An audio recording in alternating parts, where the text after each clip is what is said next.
Ignition sequence starts. 6, 5, 4, 3, 2, 1, 0. Liftoff. We have a liftoff.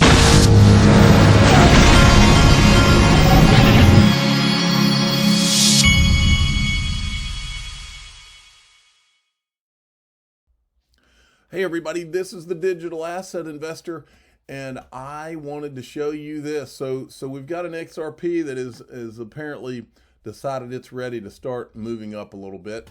The market itself is having a little bit of a rebound. We still have the dog ridiculousness going on, and I wanted to show you just how ridiculous, and I want to also show you why dog has got me more bullish than ever. Look at this. The return on Doge, whatever you want to call it, Dogecoin, for the year is over 19,000% to an XRP that's over 600% with an SEC lawsuit. But I want you to just think this through, okay? Just think it through in your mind. This is a digital asset that was created for a joke. The only thing that it has going for it is a guy who is an ex-PayPal guy, we'll come to that later in this, who thinks it's funny to promote this and talk about it, okay? You've got, right above it, you've got a digital asset for the last 3 to 4 years who I've shown the people around with Ripple who are working on the largest use case for XRP have been in the room with almost every major central banker in the world for the last 3 or 4 years and talked to sheiks about this. I mean, these guys have been in the room with some of the most important and powerful people in the world. Meanwhile, dog that was created as a joke, I can't remember what that guy's name was, Jackson something or other. This is a guy, just a one-man show that they don't even have a team, that any significant team that's doing anything. It's a complete joke. Is up over 19,000%. If you ever wanted to be bullish about the one XRP, not freaking Doge, and they created Werewolf coin this week, by the way. So if you're someone who thinks Doge is a great investment, you should now go and move your investments over to Werewolf coin, which should do some wonderful things in the world of Ponzi. But anyway, this right here, you want a reason to be bullish about a real digital asset with a real use case that's going to be used in world payment flows. This is your reason, 19,000%. And in my opinion, that's peanuts compared to what will happen with XRP when it actually gets its chance, and the whoever's behind the scenes trying to hold it back right now, when that's gone, just wait. Now, Jeremy Hogan, this is something I forgot to hit from this weekend when I was out of town. The SEC is going to foreign regulators and requesting documents from Ripple's business partners. The foreign governments then request documents from these partners. This places regulatory pressure and burden on Ripple's foreign business partners. This is not something a typical plaintiff could do, and it's not fair. So Ripple is calling dirty poker. And then he says this is typical government prosecutorial pressure litigation, applying pressure not only to you, but to your business friends as well. Well, I commented on this weekend, and here's what I say about this. You've got a new guy at the SEC, Gary Gensler, and by the way, this is not technically legal for them to do it, is the way I read it, but I'm not an attorney. But let me tell you this, because you can take this to the bank. If Gary Gensler is coming in with good intentions, this type of thing will stop. If Gary Gensler is one of them, this will continue on. Because if they're going to play dirty, you'll find out if Gary Gensler is going to be one of the ones that plays dirty to achieve the ends for the SEC. Because this is dirty, according to Jeremy Hogan and these attorneys that would know.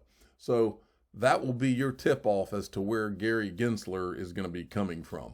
Okay, but the SEC is getting torn apart in the media, rightly so.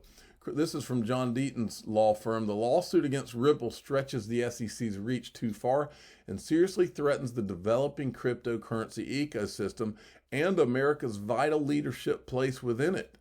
Okay, this is from Bloomberg Law. And then there was this over the weekend too. I think it was over the weekend. The Wall Street Journal's editorial board criticized the SEC for causing confusion over its approach to cryptocurrencies in an editorial. See, everybody can see that what everybody's so up in arms about is they're like, well, everybody's seeing the same thing. If your intentions were to do your job, which is to protect investors, if that was really what you were trying to do, you would have done this a long time ago. You wouldn't have waited 8 years. So there's got to be some other agenda. I think that's what everybody with a half of a common sense brain is seeing. Okay. Okay, now I wanted to show you this from Crypto Wizard. This is regarding the pullback we had this weekend. When the market moves bullish, you beg for a dip to get in. When the dip happens, you get scared and sell. Take a step back, read the above, zoom out of the chart, and understand that dips are necessary in order to give rise to a healthy long-term bullish move. That's exactly right, folks. I mean, come on. Now, I wanted to show you this. I forgot to show you this tweet by J.C. Collins. I'm not sure exactly what he's talking about in this first sentence, the XRP community tearing itself apart. I'm not really sure exactly what he's pointing to there, but he says XRP hasn't broken $2 yet. Imagine what people are going to be like at $10, $20. By $50, many will have sold off their positions. By $100, a small single-digit percentage remain. After that, it's all institutional with hardcore retail holdouts. You can call me a hardcore retail holdout because I will be here at this, okay? And one thing that I disagree with him on, I think that most people, he says by 50, many will have sold. I think he's right about that. I think by $5, many will have sold. I think that a lot of people, when they see a new all-time high, will be gone and you'll never see them again. Or they may come in, but they'll get burned several times. But I think that there's going to be a tiny, tiny percentage of us that are there at $100. And I think that's when the real money is going to be made. That's just my opinion. Okay. All right. Moving along. Now, the one thing I'm learning is that the Bitcoin Maxis out there, this Dogecoin thing is not something they're happy about at all for two reasons. First, anytime a digital asset starts getting the spotlight, they hate it. Since they know that their mainstream media people will not talk about XRP, probably by design, in my opinion. Since they know they're not worried about that, so they don't worry about XRP as much right now. And they know it's been sidelined, probably intentionally by the powers that be. But since they know that, the Bitcoin Maxis, when they see this Dogecoin thing, they see a real threat. And there's another reason for that. First of all, Dogecoin was actually an improvement on Bitcoin. The guy that created it, when he put it out, he changed a few things to make it better than Bitcoin. The second thing is they're calling Dogecoin a joke, but the truth, the dirty little secret, you want to know the dirty little secret? I just told you part of it, and that is that the tech is probably better than Bitcoin. Dirty little secret is if you take the bit part, if you take the bit off of Bitcoin and you put D-O-G-E instead of the bit, you're really looking at the same thing pretty much. It's not any more ridiculous. There may be one difference, is the supply. There may be less of a supply of Bitcoin, but half of the digital asset, or more than half probably, of the digital assets in the entire market have that same scarcity that they act like this is some thing that only Bitcoin has, and it does not. XRP's got scarcity, the same scarcity that Bitcoin has. You can just buy more of them, okay? But these people are reeling because they know that it puts a big, huge spotlight on how it's not just Dogecoin that's ridiculous. It's also Bitcoin, more specifically proof of work digital assets, because proof of work does not work. Slightly positive commentary from China and other big regulators has got to be perceived as positive, does it not? Sure, especially when that commenter is related to the central bank of China. Look, I believe that Bitcoin will be a central bank reserve asset at some point. Even though China, even though Christine Lagarde has said that will never happen. Europe, whether it be U.S., don't really know who will go first. But I absolutely believe this is a huge positive sign. Look, Bitcoin is I think everything that's right with markets. This is a long-term monetary system. It is designed as an alternative store of value to fiat currencies, which are being destroyed all around the world. Just think about the dollar, right? We've created 40% of all the dollars that ever existed in the last 12 months. And when you do that, you devalue them. And it's because we have too much debt at government levels all around the world. So when you see central bank governors start to talk about an asset that they think could preserve wealth, we've seen that with corporations, with people like Michael Saylor. And it's why I have my hashtag, hashtag probably a fad with a little wink. This is not a fad. This is not a Ponzi. This is something that's going to be with us for a very long time. And it is a great store of value, basically digital gold. Well, when we're literally we're throwing around trillions of dollars, like money is just a construct at this point, Mark. And by the way, you're going to love our RBI coming up in a few minutes. I think they're totally right about this argument of fiat money having been destroyed. I just think that the proof of work digital assets are not the ones. The ones that are going to, I'll say it again, the ones that are going to make a real difference are going to be the ones that have utility. No utility, no real value ultimately, folks. Are you selling everything you own and putting it into Dogecoin? I wish we could just not talk about Dogecoin. I bet you do. To me, Dogecoin is everything that's wrong. It epitomizes everything that's wrong with the markets today. Just like GameStop. Look, it's cult behavior. It's liquidity from stimulus checks. It's pure speculation, and it will end badly. I agree with him there. I'm not going to play any more of that clip, but I did want you to see this. I had tweeted this out. There was a Zero Hedge tweet, people selling gold to buy Doge, and I added this little GIF of animated GIF of someone playing musical chairs because that's how it ends. But nobody summarized Dogecoin and what this really is better than Charles Hoskinson, who created Cardano. This guy's smart. Listen to what he says. Any of you out there that are buying into all this, you need to hear it. Doge, the crazy coin that never dies and has been around our industry for quite a long time. Doge has always been, for our industry, kind of an inside joke, a pet rock, a fun, mocking cryptocurrency, lighthearted thing. And it just always seems to be around, but it's something we, for the most part, have never taken seriously. Recently, due to the efforts of Elon Musk, principally, and market manipulation by clever whales, Doge has become stratospheric and has become a haven for new entrants into the cryptocurrency space. Let's be very clear. This is a bubble. The price of Doge is not sustainable. It's going to collapse, and a massive amount of retail money is going to be lost very quickly. My belief is that after that bubble bursts, it will be a catalyst for regulators and lawmakers to get involved in our industry and hurt the entire industry. It's not a good event, and by no means is this sustainable.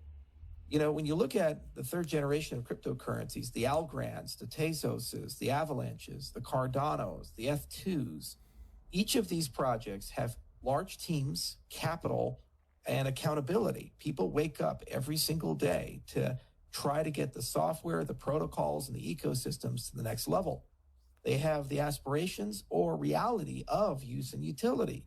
People use these systems to do interesting things or promote new business models that we've never seen before. Doge does not have a stable development team.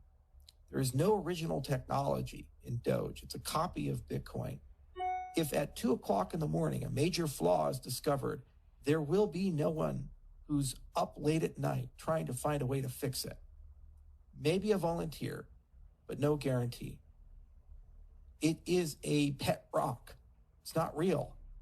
And if this is the gateway for retail investors to enter our ecosystem at massive losses at some point. Okay, he's got a couple more clips. You need to go watch those. It's from this guy. He is at WEN Moon though. Okay. Now, but the Doge thing is being picked up by CNBC. They're all over this. I just wanted to show you that now they're creating Squawk Coin and making a big joke out of it. Meanwhile, because of what they're doing, a lot of people are coming into it. Then they're even putting Dogecoin above XRP on their list when they go to go live. This is here. You've got a proof of work coin. Proof of work doesn't work. Another proof of work coin. Another proof of work coin, and another one over XRP, the greatest digital asset ever created. Keep on going. I'm holding my XRP and will be holding it. I will see you at $100. Period. Andrew Zell put this out. Am I reading this right? Interledger protocol integrated with PayPal. We knew about Apple Pay, but this is a World Bank document. The Interledger team already developed several settlement engines for different types of non-crypto payments, such as PayPal. Oh, by the way, I forgot on that Dogecoin thing, I forgot to tell you that when I was at that Mississippi State baseball game this weekend, I overheard a guy talking about Dogecoin. And he was talking about how he invested in it. And I started talking to the guy. He knew that it was a joke. He was just trying to go in and out of it type thing. And still, it's a dangerous game people are playing. But anyway, and then I ran into another guy who was an NFL football player who plays for the Raiders. And he said that I was asking him about what the NFL players are doing. And he said that they're buying Bitcoin and Dogecoin. That's what he told me. That is cray. I just think that is crazy. All right, I wanted to play you this clip from Hester Pierce. It makes it sound like Gary Gensler will be a guy that's going to create a framework so that people actually know what's going on. Another area I hope to work with Chairman Gensler on is building a regulatory framework for crypto. And that's something that Gary comes to the SEC with a lot of experience in. He's actually been teaching a course on blockchain and finance at MIT. He also has a lot of experience in regulation. Chairman Gensler was previously the chairman of our fellow regulatory agency in the capital markets area, the Commodity Futures Trading Commission. So with that combination of knowledge about regulation in the capital market space and knowledge of crypto, we should be able to build a good regulatory framework for. I hope you're right. I was going to show this, but this is basically, this is Navin Gupta answering Mike Novogratz. This is from Real XRP Boy. I'm not going to play this right now. I'm kind of, well, actually I will. It's 36 seconds. Use case is for you. And then as a side question, what do you think of Mike's assessment of your valuation? So firstly, I think a lot of people get confused. So Ripple is a software company. We are a private company. And XRP is a digital asset which is open source, which is available, which Ripple owns a percentage of. But these two are different. So tomorrow, if Ripple was to die, XRP will still have a life of its own and will remain a digital asset because it's an open source ledger that everybody can build on and use, right? All right, so he was a gentleman, I guess, to Mike Novogratz. Okay, Consensus 2021 is going to be May 24th to 27th. They're going to do this virtually from what I remember. Actually, let me see. Here's the registration right here. 2021, it doesn't say virtual, but I'm pretty sure it is. Let's see. Yes, virtual experience right there. And here's some of the people that are going to be there. Ray Dalio is going to be there. Let's see who else is going to be there. I haven't even looked. There's a senator. Let's see, y'all. Anyway, I haven't really spent a lot of time focusing on that. Okay, Bank of England and HM Treasury launched task force for UK CBDC, and I wanted to point out to you, this is from Matthew Liney, Bank of England and Ripple partner now offering settlement using DLT technology for omnibus accounts. And these guys have been partnered with Ripple for a long time. And as Brad Garlinghouse said in a video, they're a paying customer. I wanted to finish by reminding you, go to Kava.io. I've got the link in the description. This is one of my sponsors. I have a link in the description of this video. You can go and you can earn these interest rates on by linking up with Kava.io. I downloaded the Trust wallet and then hooked it up. I'm getting paid a percentage on my Kava tokens now. I'm the digital asset investor. I'm not an investment advisor. This is for entertainment purposes only. Please subscribe, hit the like button. Tell your friends and family to go check out Kava.io and look into their interest rates. And you can also borrow on there as well against your crypto. Thanks for listening.